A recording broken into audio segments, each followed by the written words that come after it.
चला तर आज मी बनवत आहे पालक पुरी.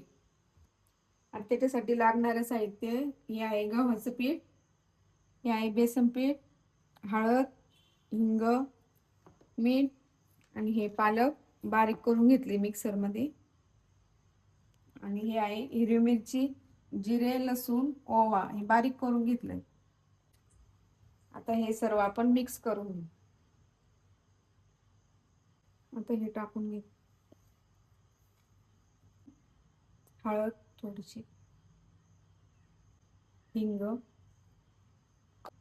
चवीनुसार मीठ. आता ही बारीक केलेली पालक याच्यात टाकून. आता हे मिक्स करून घेते. याला पाण्याची एवढी गरज नाही ना, त्याच्यातच मळून घ्यायचं. आता हे पीठ मळून झालंय. आता आपण लाटून घेऊ. आता हे तेल गरम करून घेऊ आपण.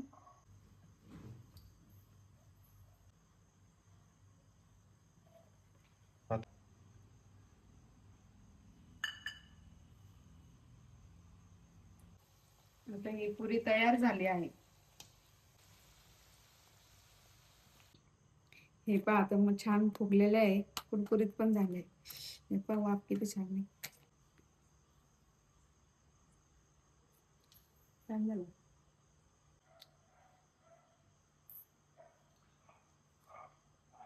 कशी झाली?